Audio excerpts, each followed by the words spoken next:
leader Curt Collier. I do find it a little ironic that it's so warm on this first day of winter. Sadly, it's not. Curt has taught at Texas Tech University, Texas A&M, Kingsville, and most recently Hofstra University.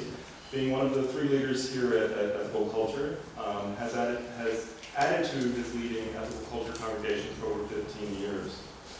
This has allowed Curt to promote the ethical environmentalism and encourage engagement in environmental issues necessary for an ethical lifestyle. He's traveled across the United States, speaking to congregations and humanist groups on environmental activism.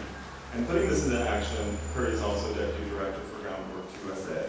So, please, this morning.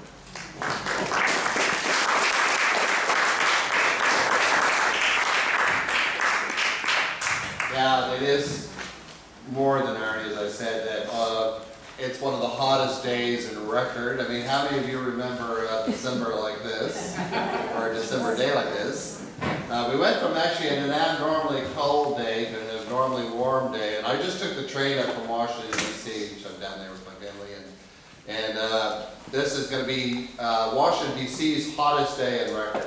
But since they've been recording that for this time of year, so it'll be the hottest. They just broke a record today, and it's going to be quite warm down there. And which brings me to why I'm here and why I continue to speak on the topic of environment and climate change. To me, it's there are many important environmental issues, but if we can't have a place to live, if we do not have a planet that sustains life, it should be one of the central things that we're concerned about. There are many things, of course, and each of the leaders has their different focus, and for me, it's always been about environment and environmental activism.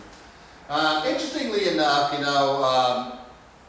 we come from a nation that's, to a certain extent, has always celebrated activists. Some of our heroes, of course, are activists. We started as an act of rebellion, and so we have a long, long history of that for many different reasons. And how many of you in this room would consider yourself a pretty active activist? On just so I know. Yeah, you're being modest. Come on now. I know this group, and if I were to put you on the scale of most Americans, you people are radical lefties.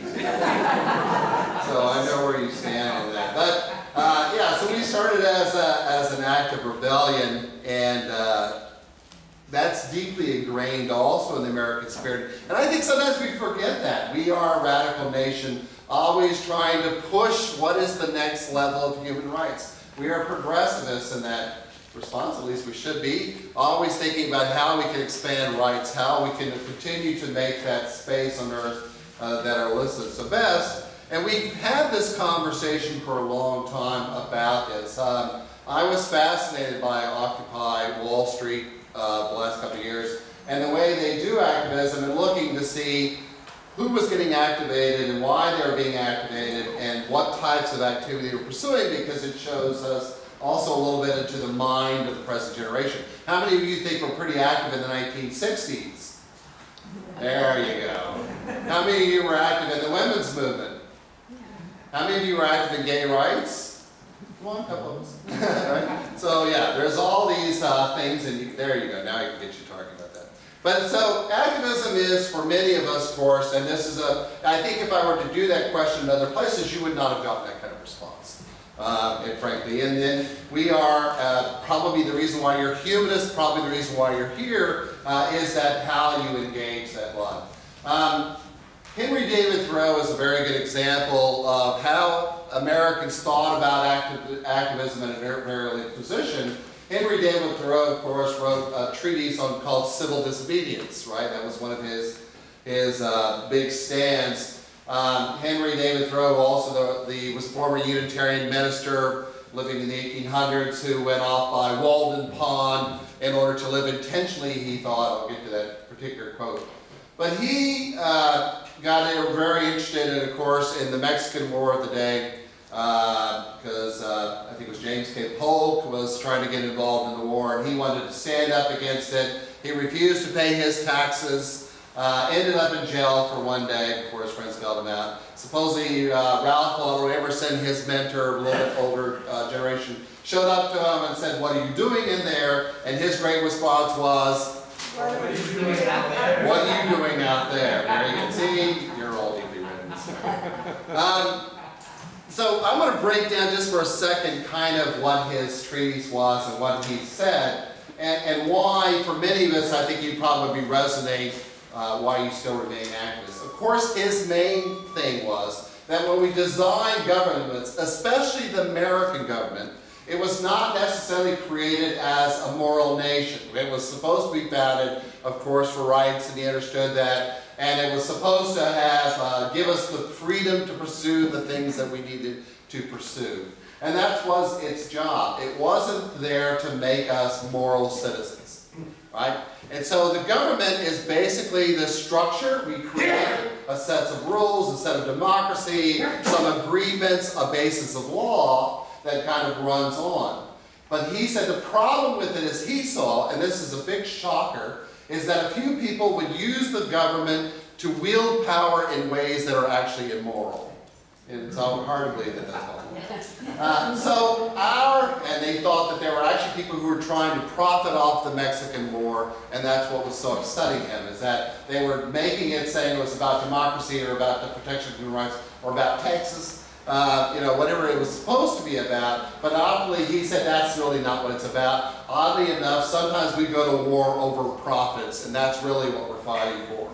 And he said that's really the problem with the American system. We create a system that can be used by anyone for any kind of purpose like that, right? And the system just has its rules. It's a game, kind of a structure. We set up a very sophisticated rules, and it plays by those rules. It goes off in the directions. We elect people to represent us. They present bills, yada, yada, yada. The problem he saw with the American system is it did not have a moral conscience. In itself, that's not its job. That the federal government was not created, it's not a church. It's not like what they had in England where maybe the divine right of kings and he was leading people along towards God's pathway of what he wanted. We had created an earth-bound, human-centered created document, a rules of engagement that was not necessarily a moral thing. So he thought then that our purpose was to be the conscience of the government. If the government started to go the wrong way, it was our duty as the holders of conscience then to agitate for change. So if you were not agitating for change, you were not playing the role, he thought, of what you were supposed to do. Our job is to be the moral conscience of the nation, being thus the people. The nation does, we create these laws go in this direction, and if we think they're being abused or used by people for moral ends, it's our job to stand up and agitate.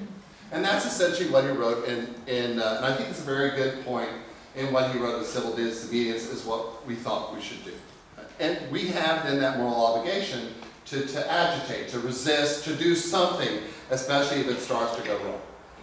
Now the tricky thing is what should we do and how should we agitate? I mean, we can try and work with the system, but surprise, surprise, he knew early on that people can change the rules that somehow favor one or two people. Once again, he thought if it is a set of rules, a set of games, that people have the right kinds of power, they can unduly influence the direction, and that it's very hard, he knew, to change the system. The United States was heading towards war, the Mexican War. He thought that it was immoral because he thought only people were doing this for economic gain. It was a very, very bitter war. As it turned out, he was correct. And we went off in directions that did things, and he thought the thing to do then was to resist.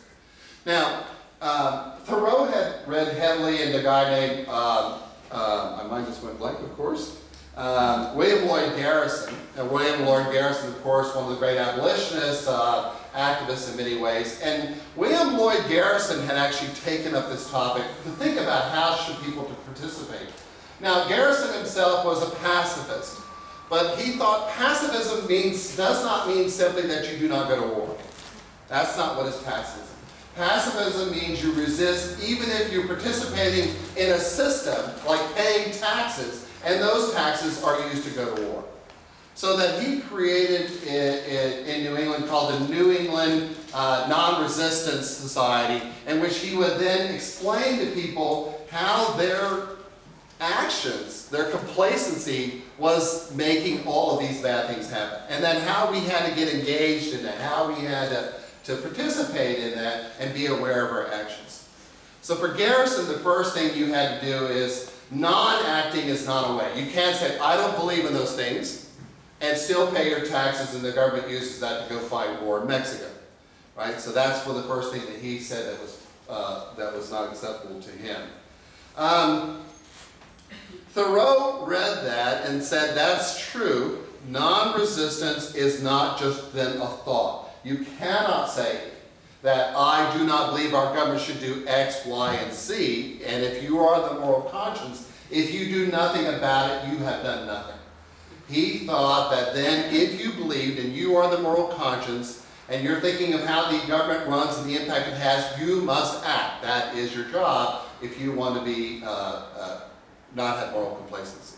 And so that was his big push. Now, it's interesting how much Gandhi affected a lot of people. Some people think that Thoreau influenced Gandhi. Gandhi himself said, well, no, not really. I knew the Americans had this book called Civil Disobedience, and I knew that they had these things. It just so happened that I used that term, used similar terms, because I was translating it into your language. That's what he said. However, there is a very surprising difference between what Gandhi, or similarity between what Gandhi was trying to do and William Lloyd Garrison and people like that. What was Gandhi's movement called? Started with an S, a little trivia question, and which you were supposed to then actively resist by loving your neighbor. Satyagraha. Satyagraha. Very good. Thank you very much. Pronounce it? Satyagraha. There we go. Thank you very much. So he formulates Satyagraha, in which he says there's soul force, and that really, if we're thinking about many ways that we can resist, and I was looking at all the tributes recently to Nelson Mandela, and it was great, wonderful man. I do highly think he's deserving of our respect, especially of his push for reconciliation and the many things that he took of the issues. But it's problematic for some people, both on the left and on the right. It's problematic for some people that he advocated violence as one of the things. He started off following Gandhi, right? And then he realized, kind of like Stokely Carmichael with Martin Luther King, that it was not going the direction quick enough, and that if people are dying or suffering, that's not enough. You know, that's always the defense in a way of resistance is, my God, people are dying, we have to do something now. And being beaten to death and all these things were happening, being starved to death, and poverty, was looking at that. And so he admitted in that great speech and said, Nelson Mandela, that maybe there are some targeted uses of violence that we can use. Right? And that was always, of course, for some people has been one of the difficulties about that, not just at that period of time. Should we allow that? What are the rights of that? When can we use violence against other people? For Martin Luther, for Gandhi, the answer was never. You could never do that. That you could not separate out the means from the end. To him, they were welded together. The means and the end were the same thing. And that really, you don't think of that there, you know, it's the old Jewish parable of the woman who's, a man who's praying, you know, please God, strike down these evildoers who have come into our town. And this woman's... And this woman, that's the voice of God speaking. This woman and that says, well, that's the wrong prayer. You should not pray for the destruction of the evildoers, but the destruction of evil, right? What is the mechanism of those things? And that people get caught up in things. And for, that was Gandhi's particular focus, that to be an activist, and what you needed to do was, of course, is to realize that other people are in a system that's broken and bad, and corrupt, that they've had this kind of corrupt training. Don't blame them necessarily. Love them, accept them, support them. Do everything you can to make them feel loved and supported and feel their worth and dignity, uphold all the things that you want, right, for yourself. Be the change you want to see in the world, he said it. But resist the one thing that they want you to do beyond that. And so, in a way, that what you're supposed to do is just simply be as gracious as you possibly can, which is the opposite of violence. And that's why he didn't want it. Gandhi was not necessarily a pacifist. So you remember that Gandhi himself said that there are times when you must defend yourself. I mean, he's not that, let him sit there and just take a knife and strike me in half. He was not for that. And to be clear, and for a lot of people, pastors, that's the division, where do I stop, right? What do I do in my own self-defense? And he thought there were some times that we could do that. But that our focus, our path, what we needed to do is that we had to love and care for other people, and that would bring us the direction that we wanted to move in. Now, Martin Luther King, of course, said that Gandhi had heavily influenced him. Martin Luther King talked about the struggle between his friend Stokely Carmichael and what he was saying we should do, which is take, enough of this non-resistance. This is never going to change. And as you know, the South was the area they were in. It was a completely bitter place. There were bombings, lynchings, killings. And, his choice is, just like Malcolm X's original thing was to stand up and let's do something about it. And on the other side, of course, King is reading Gandhi. King is a minister, and he's trying to weigh, which way do we go? What's the right way? And actually, he chose Gandhi. And said that was one of his big choices, other than his religious belief. Because he thought that it was just the system that was bad, and that he did not want to be, that he thought that evil did not make things better. Evil does not bring, or violence does not bring about peace and love and those kinds of stuff. That seemed to him kind of incompatible with that. And that what we must have is this kind of love and affection for other people, once again, and that will bring us about. Right? So we've had a lot of conversations in this country about what does it mean to be an activist. We agree, maybe you do, that civil obedience means that we pay attention to our government, and our government is going in the wrong direction, that we must agitate for. And if we're not doing that, we need to participate. And the way to do that, of course, is not by burning people, looting houses, and killing others, but somehow engaging that there's just something wrong with the system. It's not about you, it's not the person. There's something wrong with this system, and let's resist. Let's stand up, let's march peacefully through the streets, and let's stop that thing from happening, which seems to be the way to do it. Which brings me to Edward Abbey. I went to, this past November, I told you I went on my little pilgrimage tour to several different sites of my environmental heroes. And one of them, of course, is Edward Abbey. So I went to Arches National Park. I asked the park ranger where was the place that he stayed, and he said, "Look, here's it, you can go down this road. That's where he probably lived." And I stayed there with my mother for a little bit and had lunch and read selections from my book, Desert Solitaire. Some people said this is one of their favorite books. They've read it too. And it's a lovely kind of book. Now, Edward Abbey is quite a different kind of person, and I'll tell you the general thrust rather than before I get into some of the specifics of that. So if Thoreau says that the government is just a system, and that it can go in any direction depending on who's pulling that system, and if it is our job then as to be the looking at it and occasionally standing up, he said we have an economic system, Abbey says, that does the same thing. Some people, including myself occasionally, demonize corporations, but as others say, well, it's a system. The corporations follow by rules. They are supposed to do this for the stockholders. They have certain things that they must do. And that really what you should be angry at is how corporations run, not that I think Walmart's evil face incarnate on the earth. I shouldn't say that. I should say, okay, how do you change the corporation? How do we do that? And that was Abbey's big thing. We've created an economic system in this country, just like we've created a system of government. We are the best of it. That economic system does not have moral force. By the way, if I'm on the ultimate right, I would say no, it did. They thought that that was the invisible hand of what? The invisible hand of God was actually working in the market and moving us forward. That all fell apart just recently. We realized no, it was the invisible hand of greed that was actually working. It was much more powerful than God would ever have. So Abbey's looking at the same thing, and he's saying, well, here's the problem. We have an economic system moving blindly along. We're all going to work. We're making stores and all this stuff. And it moves into the wrong directions. And then what then is our response to that? So we could go to the government and say, well, you need to change the laws that the corporations are there. The problem is what is 80% of what Congress does? What are 80% of all the laws written in this country about? They're written about business, right? We have a government that's not really thinking about where we are in moral standing and things like that. It has a government trying to figure out how do we make business run better. And he thought that they would not have it. So he advocated for something different, right?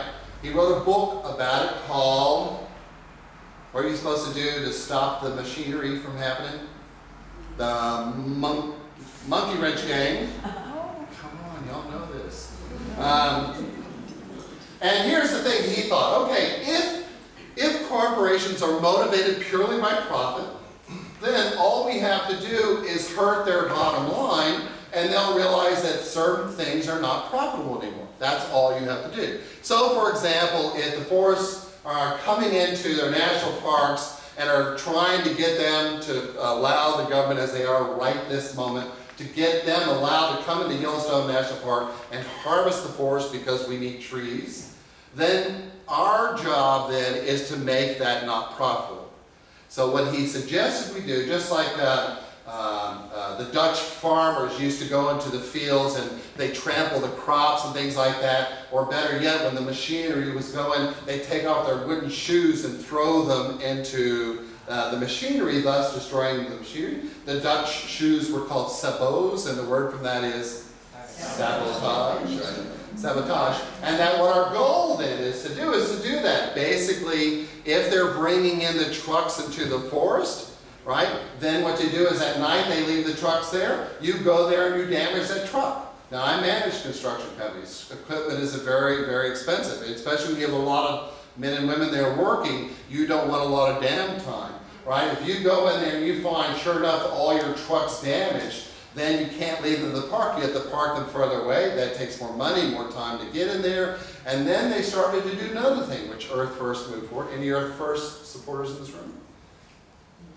They won't say, that's the thing. So what they do is, of course, is if you have a tree sitting there, you take a big metal spike, you drill it into the tree just at the right depth. So if someone were coming along with a saw, it would get to that point of the tree and it would either damage the saw, or if you did cut it down when you got to the sawmill and went through the mill, that the mills, when it got to there, would break the saw and then destroy potentially $1,000 worth of equipment. Now, according to the monkey wrench advocates, you're never supposed to do this that puts human life in danger. It's not about the person. It's about how can we destroy things that make certain environmental actions not profitable. And that's how the market responds. And it did work. The farmer said, well, the Forest Service said, well, you can come in here, and then the companies that own the steel, the wood mill said, well, I'm not going to go in there. We're going to go over here, because over here, we're not going to have people spiking trees. And it worked, right? And that was the big thing. And it created a huge uproar in about the 1980s when all this was going on. The government got together and labeled them as what? Eco-terrorists. They're still called, it's called eco-terrorism to this day. And so it's a crime in this country to be an eco-terrorist. And so you cannot be destroying roads. And that was the other thing they famously do, is if there was a logging road that went into the woods, they would grade the road and make it, you know, as soon as the trucks got there, they sank down and stuff. Anything you do to make it non-profitable. So that was his big thing. His big thing, monkey wrenching, of course, is simply if we have an economic system which is doing bad things, how do you go after it? And his solution was not the government. His solution was to make it not profitable. Do you agree with him? Not agree with him? Mm-hmm. Right. By the way, there was a chainsaw incident. A man did get severely wounded. He had a baby. You know, the saws that they have are huge. And he was going along with the saw, hit a spike, and it pulls him into the tree immediately. And of course, he was heavily damaged by that. Now, so I'll leave you to that. But they're both of their people, both Thoreau and Abbey, are saying that both our economic system and our system of government are just rules that, you know, they're mechanisms which we've created to accomplish certain things, like put food on the table and make sure that they're democratic elected people, that we are the conscience of the nation, and therefore we have an obligation to look when things are not going that way and to agitate for change or non-resist or do something. Right? And how many of you agree with that part so far? To what extent is our obligation to really get involved in those kinds of stuff? Not everyone's converted. Okay, okay. Now, here's the problem to a certain extent which may be coming to some of your minds. It's the same problem that the critique some people have of Henry David Thoreau's civil disobedience. All right? Henry David Thoreau, of course, is influenced by Ralph Waldo Emerson and the Transcendentalists. They actually thought that what we needed to do is that there was a divine spark within all of us, this kind of which we could connect with the Oversoul. But there was this goodness inside of it. The problem is that people live in systems that pull us down and make us do bad things. And that what we needed to do was to unfetter people and ourselves from that, go off maybe by ourselves, be self-reliant, and then we would find what is the good. That the good could be known by all of us, right?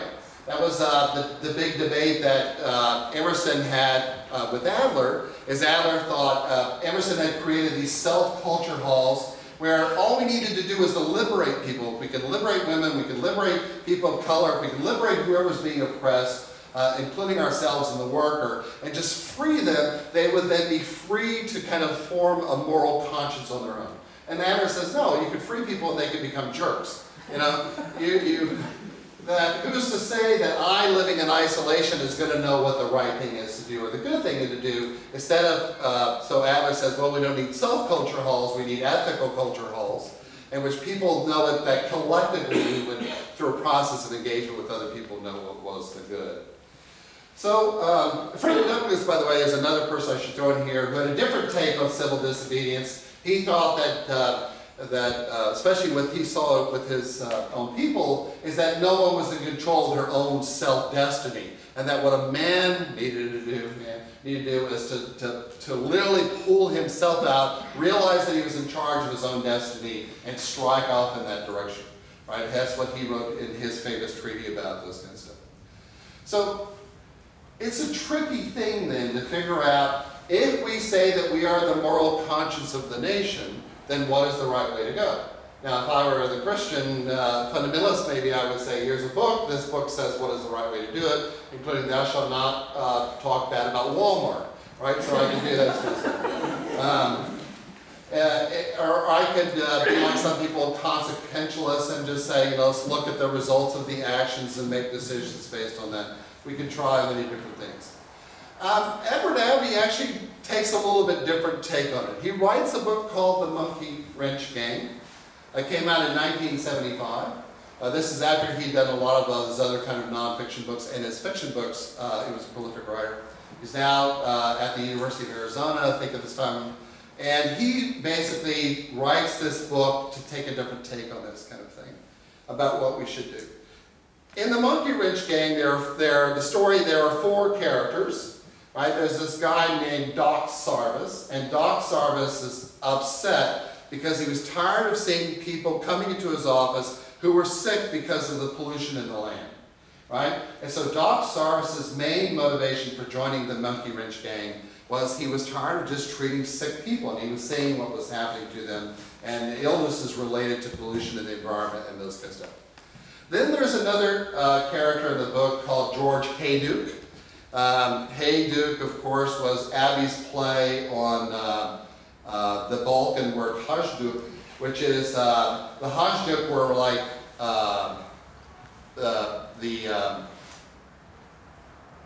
who's the guy who lived in the woods with the Sherwood Forest? Robin Crusoe of the Balkans had their own version. Robin Hood. Robin Crusoe. It's Enrico Crusoe's brother, yes. So George Hajduk, Hayduke as he's called in the book, is kind of like that. That what he's mad about, just like one of the points that Edward Abbey is going to be saying, is that corporations get away with all kinds of things in this country and nobody does anything. And so what we need to do is resist them, even if we can take some of those profits away from them and distribute it in a different way. His character, George Haydock, of course, which is the roughest, most, their wild game. How many of you have read The Monkey Wrench Gang? Anybody? It's fun to read. Read it. It's a joy to read. He's reading it. He's a Vietnam veteran also. He had been in the war. This, of course, book was written right after the war. And he saw what was going on there, and he was just so tired that he was an anarchist. The other character in the book is a guy named called Seldom Seen Smith. Seldom Seen Smith. Seldom Seen is his nickname because he was what's called a Jack Mormon. A Jack Mormon is a person who's elapsed faith in the Mormon. He had 3 wives in 3 different towns, but therefore he was never around any of them. And he spent his time going from town to town and hiding out from other people. But what was interesting about this character is he made a living and he enjoyed whitewater rafting. And he was looking at what was happening in the Glen Canyons. They were going to build the Glen Canyon Dam. And their vision was to stop the construction of the Glen Canyon Dam because he loved nature and he loved being out there. And he thought that they should not have a right to dam that beautiful river. It was a big controversy in the United States, and this has happened. And then there was one woman, Bonnie Abzugs. It shows what a sexist person Edward Abbey was, and that she is basically written about being as a hot chick in the book. And she's a dancer, and she's pretty, and her motivation is that people should just be free. He didn't do much very good on the character, and of course, feminists rightly ripped him apart for it.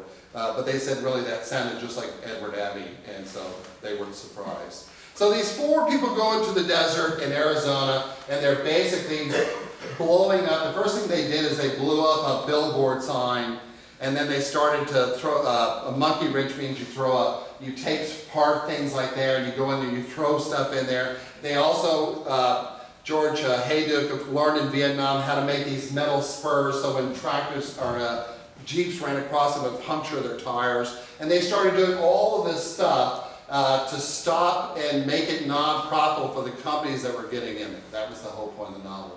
And it's kind of fun to read about that. And so it's interesting about this, and it raises one of the 3 questions I kind of want to throw out to this audience. And see where you are in listening to this. The time he wrote, Edward Abbey wrote Desert Solitaire, or at least he'd written before, he actually talks about to what extent the problem with us as Americans are, we know when our civil rights are being impinged, and we act upon it. We know when there's, in a way, corporate malfeasance, and we do not see the workers getting paid right, or poor access to housing, or discrimination, all the things that affect us. What we humans do not see is all the ways that we are destroying what's happening in nature. Right? I mean, the fact is, right now, we have so messed up our atmosphere that it's 75 degrees on December 23rd, whatever the date is. 22nd, thank you. I live in no time. So.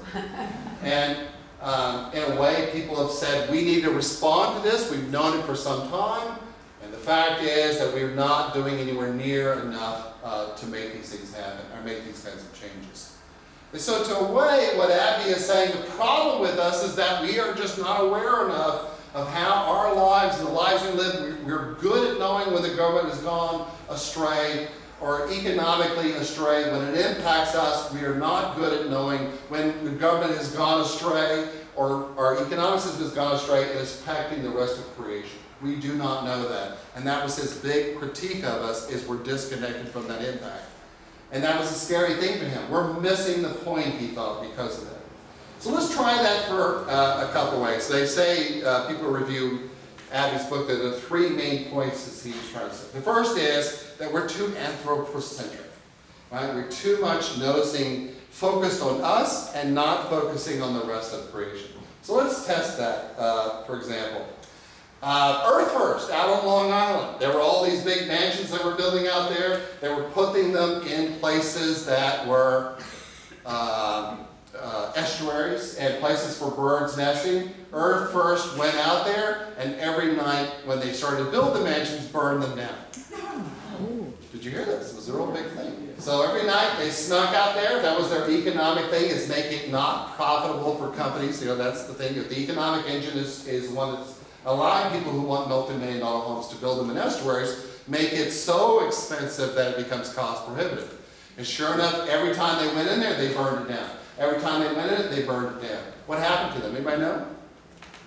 They got hunted down by the Federal Bureau of Investigation. Right? They hunted them down. So let me ask the question. How many of you would agree, let's say that we have so few estuaries left, and we know that this wealthy person just bought that one last estuary left on Long Island for nesting birds, and was going to put yet another multi-million-dollar house here. How many of you agree with them that maybe it was okay for someone to sneak in there and burn it down?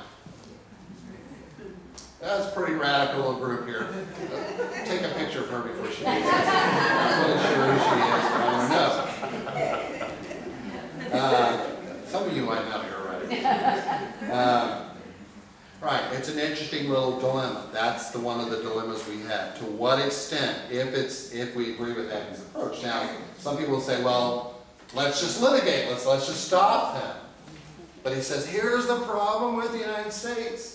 We have two other beliefs that trump environmental concerns. And the one is the right to private property, that I can do anything with my property that I see fit. If I bought a piece of land, do you want the government telling me what you can or cannot build?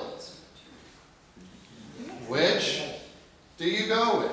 Do you want the government telling you you cannot do with that piece of land? Let's say you inherited it, right? It's a very interesting question. There was a woman in Riverdale, right? She got it. She had a house. Riverdale, the Bronx, where I was working as the minister, they offered her like $1.5 million for her tiny little shack there so that they could build a huge high-rise. And she said no. And I went, are you crazy? It's $1 million. No, but she was right, you know, to a certain extent. And what happened is the city started to put pressure on her. They said, well, we want more density in this area of Riverdale, and you know, we can make things happen that we take this house away from you. And I was shocked by that. But we do those things all the time. Let me give you another one. How many of you think it's okay? I'll give you the background to what I'm going to say. They just, the judge just said in that famous case, there's a chimpanzee named Jimmy, and they argued, should Jimmy have human rights? That they are so close, chimpanzees are, to humans, that therefore should we give them human rights and allow Jimmy to do this. The battle was fought here in New York City, and what happened? He lost, right? He's going to appeal, we lost, but that was a very interesting court case. So let me throw out there. Jimmy was the only survivor. He was actually just living in a cage, but actually the lawyer was representing four other total of 4 chimpanzees. 2 of which had died in human testing trials for drugs and things like that.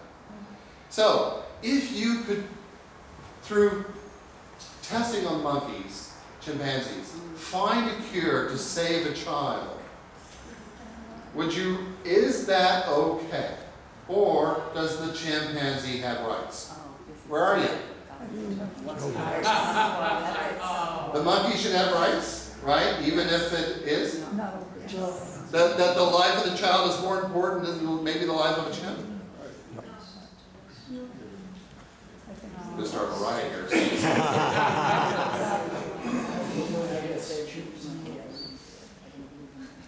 Okay, let's try another one.